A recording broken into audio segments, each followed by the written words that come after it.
yesterday, and I got to be honest, very impressive. Like, I think you were able to pull some stuff out of Myles Brennan that we have never heard for him before while at LSU. Take us into that conversation. What did you learn about Myles Brennan and his decision to come back to LSU? Yeah, well, I mean, what I found interesting, I mean, like we heard this thing about the fishing trip and all that, and like we heard about it. Okay, tripped on a flip flop, missed the last step, and and breaks his arm. But like, what we never really heard from Myles is like, what were you thinking mentally? Like he even says, like, it was embarrassing. Like he had to call his parents and be like, look, this is what I just did. And, probably knew, as an athlete that a broken bone has happened. And I mean, had to just start thinking like, this is stupid. So I thought that was interesting. I also thought it was interesting that, when he added the transfer portal, he really thought this is it. Like, I'm done with LSU. Like he had literally turned the page. I think a lot of fans had kind of turned the page. And I think what he started to see, as the market started to shift around and started to see where guys were moving, I think he started to see, hey, my best option may be coming back to LSU, especially with Max leaving. Now, I have a pretty good friend of a friend who knows Brad Johnson really well and that family. And I asked, and I didn't want to pry too much, but I asked, the day after it was announced that Max was going to be leaving, I said, what went down there? And I was told from this guy who knows Max or Brad Johnson said there were a lot of tears and a tough conversation. And when I heard that, it almost seemed like Brian Kelly told Max either one of two things: either you're going to come in here and you're going to have to fight and you're going to have to earn it, nothing is guaranteed, or two, hey, look, man, we're going to go in a different direction. One of those conversations was had with Max Johnson, and I think that's what resulted in tears from him. I think his brother was fully planned on being an LSU Tiger and was kind of like, well, let's go in a different direction. And that shifted everything to where Myles went, wait, I was leaving because Max is here with Nussmeier, with Walker Howard. And now this thing has shifted where, hey, Max is out, I'm back in. So it really couldn't have worked out better for LSU. It couldn't have worked out better for Myles Brennan because, look, he could have went to Southern Miss and been a star. He could have went to Nebraska and been really good. But his best situation, we just saw him get engaged. Like, was literally a couple days ago. Yeah, was the girl going to go with him? Like, I'm curious to know that. But like, thank God it worked out. And man, I even said to him at the end, I said, man, I really hope this works out for you, because the Myles Brennan story, when it's all said and done, I mean, he could literally write a book about his journey at LSU, being behind Joe Burrow, one of the greatest to ever do it, to his 6 year of eligibility. What happens if he has LSU really good next year and in the playoff conversation? I think it'd be a great story. They'll put it, Chris, you and I both know, and you're an LSU guy, they'll build a statue because of the loyalty he's had. They'll put their own damn statue of him outside of Death Valley. He'll be up there before Burrow, watch. But just because of fans and being idiotic. But you know what I mean. Chris, I gotta say this. In listening to the show and listening to the podcast, there was one thing, and look, I usually, and this is just me, and I'm sure you do the same. There's one comment that stood out to me. Is Myles said, I'm quoting, I was literally about to commit elsewhere, and then Brian Kelly called. What did he say in that? People don't know Brian Kelly yet. So to me, I sat back and, Chris, I got to be honest, I paused and I was like, listen, this man watched the Myles Brennan film at Mississippi State and others, and he's like, hey, man, I might want to give this kid a call.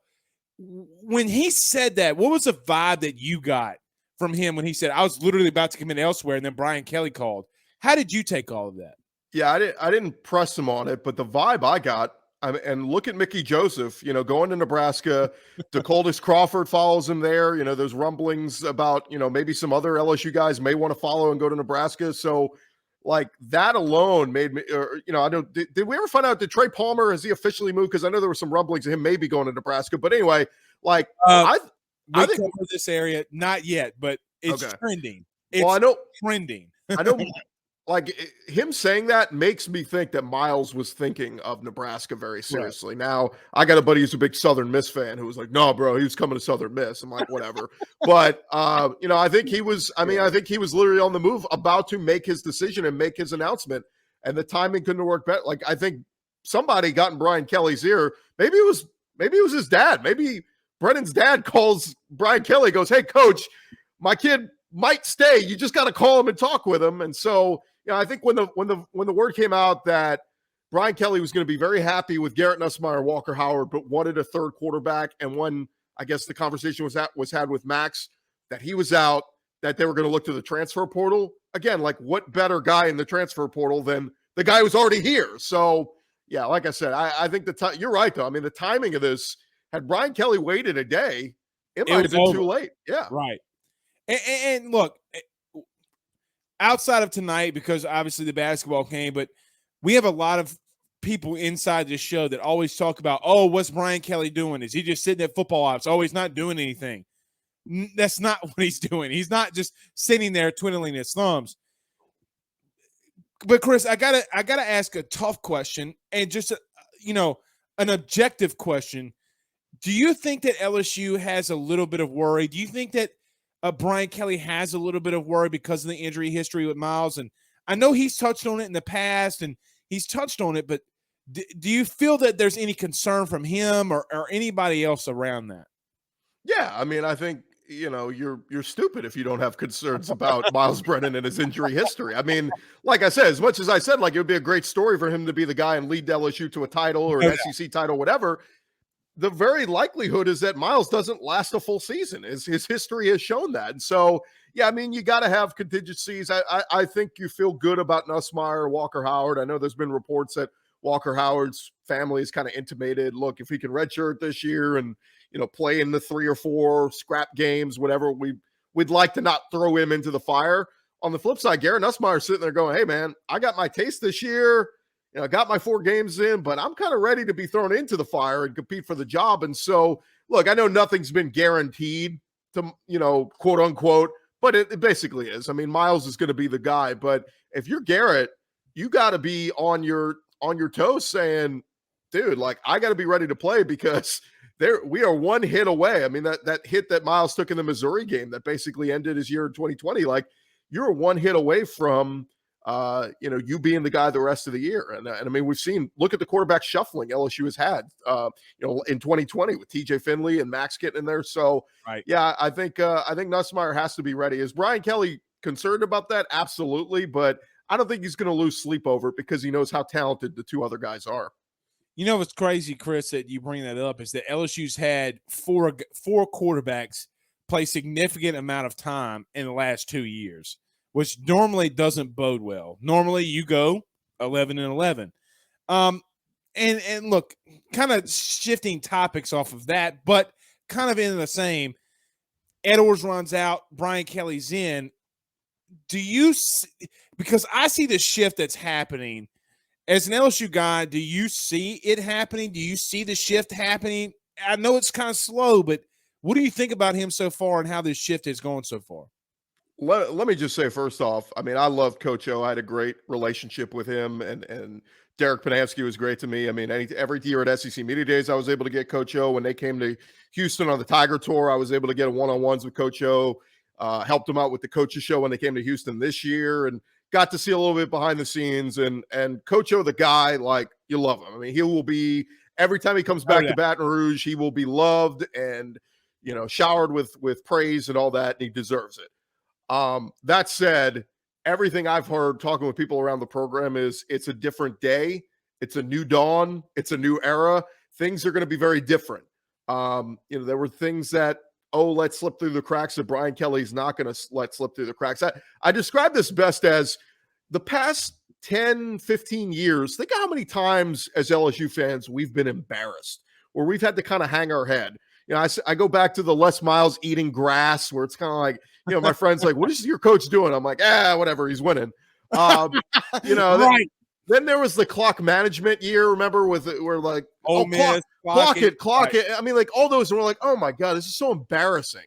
Then there was parts with O where, there were the moments of the pictures in bed with the women and all this kind of stuff. Like, there were moments the last 15 years where you've been embarrassed. I think with Brian Kelly, you're not going to have that moment. And look, I say that knowing the past 3 weeks we've had the family speech and we've had him dancing with Walker Howard. if those are the two worst things that Brian Kelly does, like, give me a break. Like, so I think from a class standpoint, you've upgraded. You've got a guy who's going to carry himself with class. Maybe doesn't have the greatest sense of humor, although, Myles kind of said, he does have a little bit of that. But in my conversation with Brennan, he points out, he said, we had a serious conversation, man to man, about everything from football to everything on the earth. And like, you really start to see how deep of a guy Brian Kelly really is. And so, yeah, man, I'm excited. I mean, again, this guy's track record, he's won everywhere he's been. If he loses at LSU, it'll be an anomaly because it'll be the first time in his career where he's not won. So, and look, don't get me wrong. I know the SEC can eat coaches alive. We see it all the time. Chad Morris was a pretty good coach before he went to Arkansas. Brett Bielema was a great coach up at Wisconsin. And then he got his ass handed to him at Arkansas. I mean, I think Mike Leach is a really good coach, but like 7-8 wins and they're throwing a parade now in Starkville because that's like the best he can do. So there's some really good coaches in this conference now, but it's going to eat them alive. And so, look, for Brian Kelly, he doesn't have to win 10 games every year. I know that's kind of what he was doing at Notre Dame. LSU fans are realistic. Look, we'll take a 9-win team if we know, next year we're going to be right in the competition. We may beat Bama. We may win the SEC West. It's not an every year thing. And that's what people have the hardest time, when they ask me, what happened with Ogeron? Why would you get rid of him so quick? And I said, look, it was a lot of the off the field stuff. It was the assistants missing on the hires and all that. But it was the on field product too. I mean, to go 5-5 and 6-6. No doubt. LSU, we can live. LSU fans, we can live losing to Bama. We can live losing the occasional game to Florida. What we saw these last 2 years was losses to Missouri, losses to Kentucky, losses to programs we're not used to losing to. And so that's what kind of puts it all in perspective. And so again, like, is Brian Kelly going to win the national championship next year? Probably not. But what LSU fans want to see is him lay the foundation. What are you going to build here? And again, a professional approach for the future. Well, and losing to Auburn at home for the first time since 1999. There's some things you just can't do. Like, that's like one of them, like there's some things you got to look. I'm with you. I'm right there with you. Chris Gordy, who is a co-host for In the Trenches on Sports Talk 790. You can catch him there and on the Locked On SEC podcast. We'll let him tell you where you can subscribe and go everywhere to listen to him. He's been fantastic so far. Chris, two more and I'll get you out of here. I have taken a step back from, let me just say this, and I think that you get this vibe too, maybe a little bit, but there's a little bit of a panic right now around Brian Kelly. And you just touch on him that it would be an anomaly if he lost. But are you like me and you sit back and don't really worry about him as much as maybe you would do Orgeron or less because he has so much winning in his resume before? Or do you think that, look, man, we gotta watch him because it is the SEC? I kind of sit back and wait for him just because he's been so good elsewhere. Yeah, for anybody who wants to criticize what he did at Notre Dame and say, oh, it's Notre Dame, look no further than the two guys who were there before him. Charlie Weiss sucked. Ty Willingham sucked. Like, right. It's not like Brian Kelly went to a program because, what's everybody always say with Notre Dame? Oh, they don't play nobody. They don't play nobody. Well, yeah, I mean, it's not his fault USC had like their worst run the past few years. Like, he was scheduling tough. He would play the Stanfords. And yeah, he'd play the military academies, although Army and Navy have had nice runs in recent years. But like, for him to win basically 10 games a year at Notre Dame, that's huge. They were not doing that before he got there. And so people need to keep that in perspective. But look, I'm an SEC guy. I host the Locked On SEC podcast. I love the SEC, and the SEC has had its dominance. But to act like, I think sometimes we act a little too snooty and act like, oh, these coaches from these other conferences, they don't know how the SEC is. They can't handle this. And I think it's silly because we've seen it. Like, we've seen Jimbo was in the ACC winning at Florida State. He's now at A&M, and we'll see if he can take them to the next level. Like, Brian Kelly won at Notre Dame. He's not going to get to Baton Rouge and be like, oh my God, this is overwhelming. Big Ten. Michigan, they come to LSU. I mean, like, Michigan might beat Georgia in 2 weeks. And are we going to sit there and go, thank you. This is a fluke that the SEC lost to the Big Ten? No, Michigan's a good team. Harbaugh, it only took him about 9 years, but he's finally got a good team. So Look, Chris, literally my last question for you was about Michigan, Georgia. And did you see that? Did you think Michigan can win?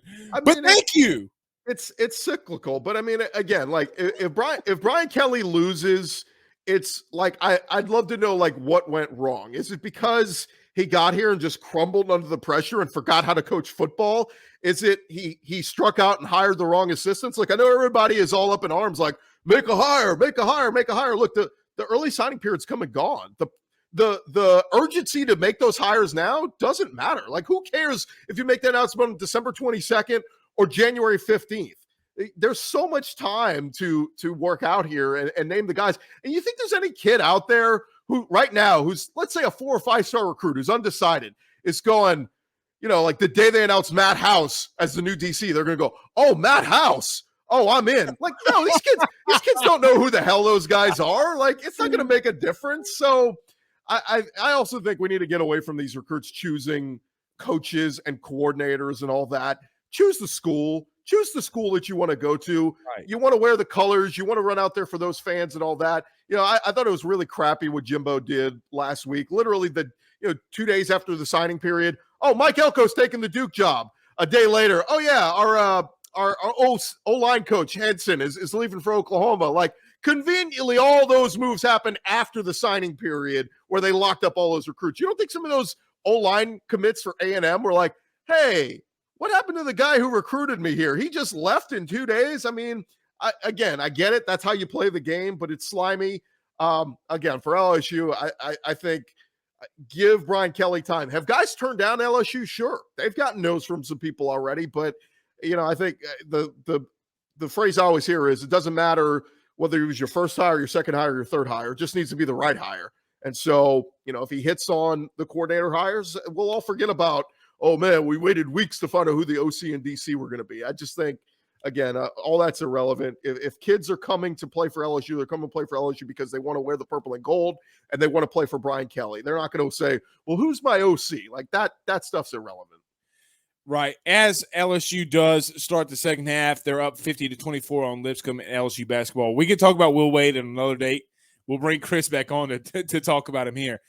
It was literally my last question because I wanted to go around the SEC with you. Chris, former collegiate offensive lineman, I vote for and have voted for Michigan to win the Joe Moore Award. Chris, I got to be a little honest. I don't trust Georgia right now. Like I really don't. I trust their defense, but I don't trust their offense, and I don't trust a non-led JT Daniels team winning this whole thing.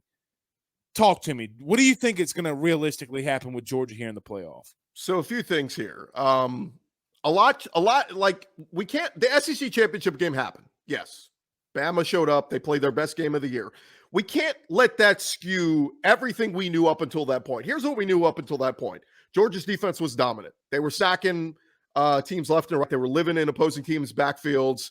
They were aggressive. They were hungry. They were giving up 7 points a game over 12 games. That's unheard of. That doesn't happen.